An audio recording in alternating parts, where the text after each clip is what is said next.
आज से हम स्टार्ट करने लगे हैं trends in properties of compounds of alkali and alkaline earth metals. हमारे पास जो फर्स्ट ए ग्रुप के एलिमेंट्स हैं और जो सेकेंड ए ग्रुप के एलिमेंट्स हैं, हम उनके कुछ कंपाउंड्स की जो प्रॉपर्टीज हैं उनको डिस्कस करेंगे, उनके ट्रेंड्स को देखेंगे कि डाउन द ग्रुप उनके क्या ट्रेंड्स हैं। इन कंपाउंड्स में हमने पढ़ना है ऑक्साइड्स के बारे में, हाइड्रो ऑक्साइड्स के बारे में, कार्बोनेट्स के बारे में, नाइट्रेट्स एंड सल्फेट्स के बारे में। इन कंपाउंड्स को हमने डिस्कस करना है।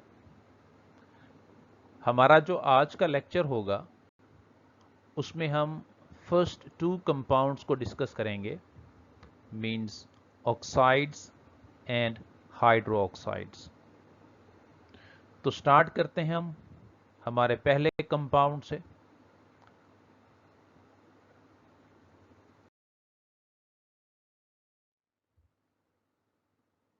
ऑक्साइड्स। आपकी बुक पे एक सिंगल हेडिंग में oxides of alkali metals and alkaline earth metals दोनों को एक्सप्लेन किया गया है, लेकिन यहाँ पे मैंने दोनों ग्रुप्स के जो एलिमेंट्स के ऑक्साइड्स हैं उनको अलग अलग रिप्रेजेंट किया है ताकि आपको याद करने में आसानी हो। वैसे तो लातादाद प्रॉपर्टीज होती हैं इन कंपाउंड्स की, लेकिन यहाँ पे हम सिर्फ उन बातों को डिस्कस करेंगे जो आपके टेक्स्ट बुक पे मेंशन है। तो स्टार्ट करते हैं हम ऑक्साइड्स ऑफ अल्कली मेटल्स से। अल्कली मेटल्स के जो ऑक्साइड्स हैं ये पानी में आसानी से डिसॉल्व हो जाते हैं, और जब ये पानी में डिसॉल्व होते हैं तो स्ट्रॉन्ग अल्कलाइन सॉल्यूशंस बनाते हैं। जैसे ये रिएक्शन आपके सामने है, लिथियम ऑक्साइड को जब हमने पानी में डिसॉल्व किया तो ये तब्दील हो गया लिथियम हाइड्रो ऑक्साइड में, जो कि एक अल्कली है। इसी तरह से आपके सामने है सोडियम का ऑक्साइड, सोडियम पर ऑक्साइड है ये। इसको जब हम पानी में डिसॉल्व करते हैं तो ये भी स्ट्रॉन्ग अल्कलाइन सॉल्यूशन बनाता है, sodium hydro oxide, strong base, और साथ इसके ऑक्सीजन रिलीज हुई है।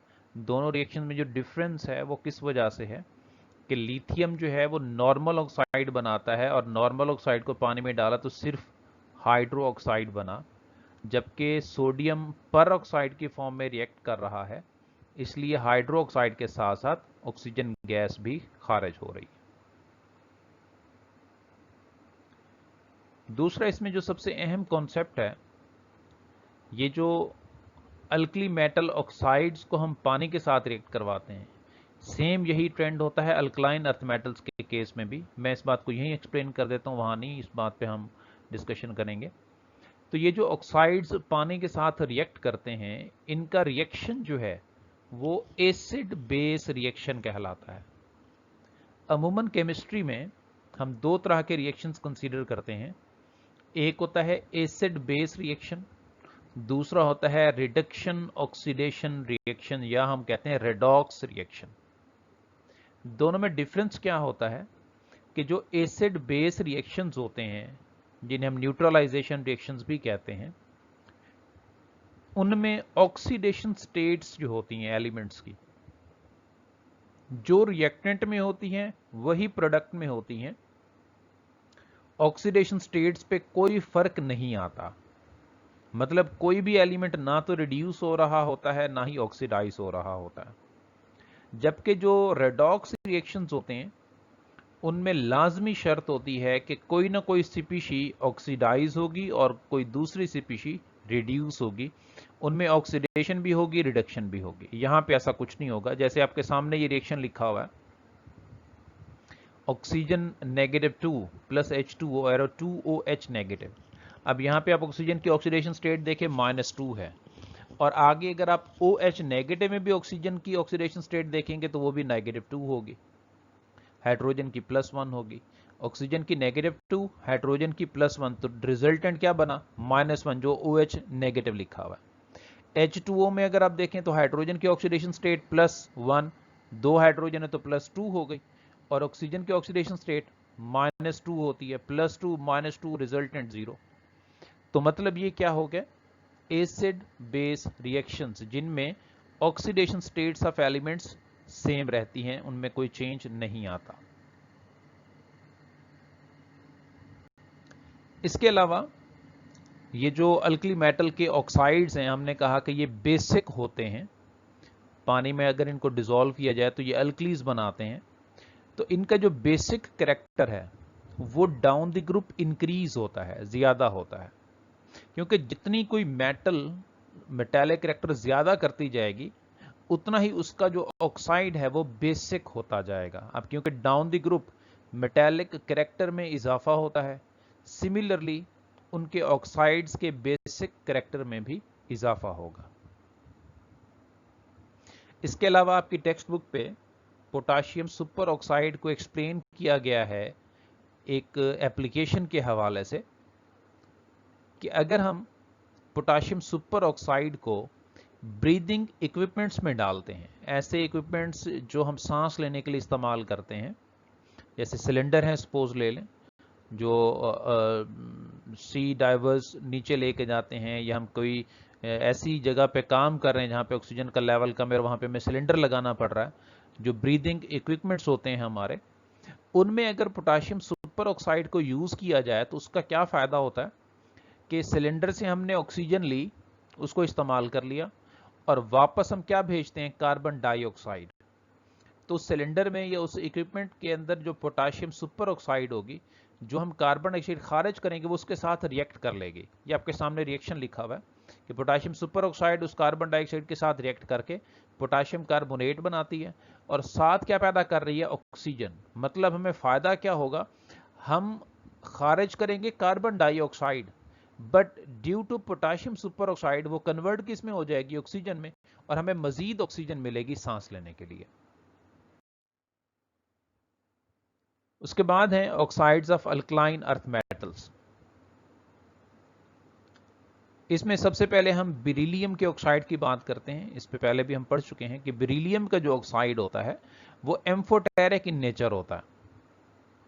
ایمفوٹیرک مینز کہ اگر ہم اس آکسائڈ کو کسی ایسڈ کے ساتھ ریئیکٹ کروائیں گے تو وہ بیہیو کرے گا ایز اے بیس، اور اگر ہم اس کو کسی بیس کے ساتھ ریئیکٹ کروائیں گے تو وہ ایکٹ کرے گا ایز این ایسڈ۔ جیسے یہ ریئیکشن میں لکھتا ہوں،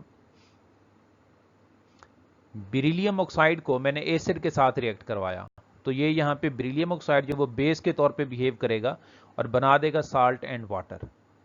اور اگر ہم اسی بیریلیم آکسائڈ کو کسی بیس کے ساتھ ریئیکٹ کرواتے ہیں تو اب یہ ایکٹ کر رہا ہے ایز این ایسڈ اور سالٹ اینڈ واٹر بنا رہا ہے۔ مطلب اوپر یہ ایسڈ کو نیوٹرلائز کر رہا ہے بیس کے طور پہ بیہیو کرتے ہوئے، ایسڈ بیس ریئیکشن ہوا اور سالٹ اینڈ واٹر بن گئے۔ نیچے والے ریئیکشن میں یہ بیس کو نیوٹرلائز کر رہا ہے، ایکٹ کر رہا ہے ایز این ایسڈ اور سالٹ اینڈ واٹر بنا رہا ہے۔ اس کے علاوہ جو باقی الکلائن ارتھ میٹل کے آکسائڈز ہیں وہ پانی میں ڈیزولو ہو جاتے ہیں، اور ان کی جو سولوبلٹی ہے وہ ڈاؤن دی گروپ انکریز ہوتی ہے۔ سالوبلٹی میں انکریز ہونے کی سب سے بڑی وجہ ہوتی ہے لیٹس انرجی کا لو ہونا۔ جو نیچے آتے جائیں گے لیٹس انرجی ان کے آکسائڈز کی کم ہوتی جائے گی اور سالوبلٹی زیادہ ہوتی جائے گی۔ جیسے آپ کے سامنے موجود ہیں یہ سارے آکسائڈز دیکھ رہے ہیں، جو بریلیم آکسائڈ ہے وہ انسالوبل ہے، میگنیشیم آکسائڈ انسالوبل ہے، نیچے کی طرف آ رہے ہیں تو وہ سالوبل ہوتے جا رہے ہیں۔ مطلب اوپر سالوبلٹی نہیں ہے، پھر لیس سالوبل ہیں، پھر آگے آگے زیادہ سالوبل ہوتے جا رہے ہیں۔ سالوبلٹی ڈاؤن دی گروپ انکریز ہوتی ہے۔ اس کے علاوہ یہ جو آکسائڈز ہیں ان کے بھی جو ایکو سولوشنز ہوں گے وہ بیسک ہوں گے، اسٹرانگ بیسز بنائیں گے۔ جیسے آپ کے سامنے کیلشیم آکسائڈ کو ہم نے پانی میں حل کیا تو بن گیا کیلشیم ہائیڈرو آکسائڈ، مطلب ایک اسٹرانگ بیس میں تبدیل ہو گیا۔ ان کا بھی جو بیسک کریکٹر ہوتا ہے، جیسے ہم نے الکلی میٹلز کے کیس میں پڑھا تھا، وہ ڈاؤن دی گروپ انکریز ہوتا ہے۔ نیکسٹ ہے ہمارے پاس hydroxides of alkali metals.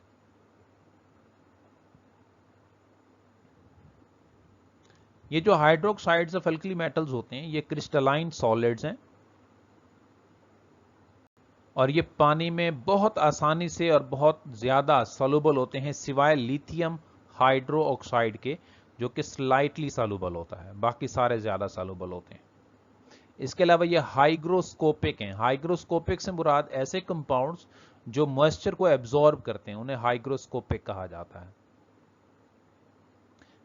इसके अलावा ये स्ट्रॉन्ग बेसेस हैं, मतलब सोडियम हाइड्रोक्साइड स्ट्रॉन्ग बेस है, पोटाशियम हाइड्रोक्साइड स्ट्रॉन्ग बेस है, लिथियम हाइड्रोक्साइड के अलावा। लिथियम हाइड्रोक्साइड बेस है but it is not a strong base. बाकी जो अल्कली मेटल्स के हाइड्रोक्साइड्स होते हैं वो स्ट्रॉन्ग बेसेस होते हैं। इसके अलावा जितने भी हाइड्रोक्साइड्स हैं, अगर उनको हीट किया जाए, they are stable to heat. Heat के लिए स्टेबल होते, डिकम्पोज नहीं होते। जबकि जो लिथियम हाइड्रोक्साइड है, अगर इसको गर्म किया जाए तो ये डिकम्पोज हो जाता है। जैसे ये आपके सामने रिएक्शन है, लिथियम हाइड्रोक्साइड को हमने हीट किया तो वो लिथियम ऑक्साइड एंड वाटर में चेंज हो जाते हैं।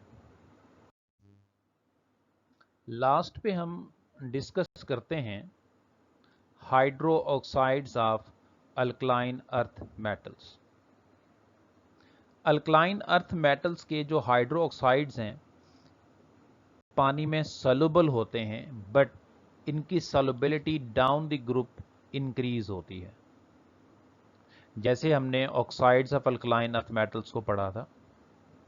इसका मतलब है जो पहला हाइड्रोक्साइड है वो इनसॉल्युबल होगा, जैसे ये टेबल आपके सामने है। फिर जैसे हम नीचे आएंगे सॉल्युबिलिटी थोड़ी सी डेवलप होगी, जैसे मैग्नीशियम हाइड्रोक्साइड स्पोरिंगली सॉल्युबल है, मींस लेस सॉल्युबल है। उससे मजीद नीचे आएंगे तो सॉल्युबिलिटी में मजीद इजाफा होगा, ऐसे सॉल्युबल ज्यादा होते जाएंगे। तो मतलब जो hydro oxides of alkaline earth metals हैं, इनकी सॉल्युबिलिटी पानी के अंदर डाउन द ग्रुप इंक्रीज होती है। इसके अलावा अल्कलाइन अर्थ मेटल्स के जो हाइड्रो ऑक्साइड्स होते हैं, जब उन्हें हीट किया जाता है तो वो डिकम्पोज होके अपने ऑक्साइड्स में चेंज हो जाते हैं। जैसे हमने हाइड्रो ऑक्साइड ऑफ लिथियम पढ़े थे, लिथियम के हाइड्रो ऑक्साइड को भी जब डिकम्पोज किया जाता है हीट करके तो वो भी डिकम्पोज हो जाता है।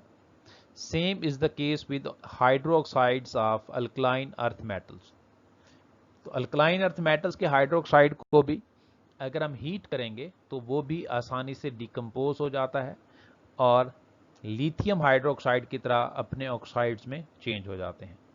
जैसे ये एग्जांपल है आपके सामने कि मैग्नीशियम हाइड्रो ऑक्साइड को हम हीट करें तो वो मैग्नीशियम ऑक्साइड एंड वाटर में चेंज हो जाता है। इसके अलावा आपकी टेक्स्ट बुक पे कैल्शियम हाइड्रो ऑक्साइड को एक्सप्लेन किया गया है just for its use. Calcium hydroxide को हम लाइम वाटर का नाम देते हैं, जिसे आम जबान में आप चूने का पानी कहते हैं। वैसे इसके लातादाद यूजेस हैं, बट यहाँ पे आपकी बुक पे इसको जो लिखा हुआ है यूज वो है कि हम इसको यूज करते हैं टू टेस्ट कार्बन डाइऑक्साइड। कैसे टेस्ट होती है कार्बन डाइऑक्साइड? कि कैल्शियम हाइड्रोक्साइड जो है कार्बन डाइऑक्साइड के साथ रिएक्ट करके इनसॉल्युबल कैल्शियम कार्बोनेट बनाता है। कैल्शियम कार्बोनेट क्योंकि इनसॉल्युबल है तो वो पानी के अंदर सस्पेंडेड रहता है, सस्पेंशन बना देता है, और उस सस्पेंशन की वजह से मिल्कीनेस अपीयर होती है, दुधिया हो जाता है पानी, जिससे हमें कंफर्म हो जाता है कि यहां पे कार्बन डाइऑक्साइड जो है वो मौजूद है।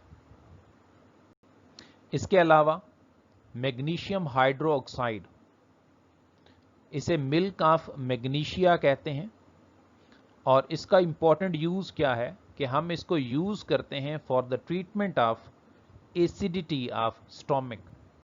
क्योंकि मैग्नीशियम हाइड्रोक्साइड एक बेस है, तो इसे हम जब यूज करेंगे तो हमारे स्टोमक में मौजूद एसिड को ये न्यूट्रलाइज कर देगी और एसिडिटी जो है हमारे स्टोमक की वो लो हो जाएगी।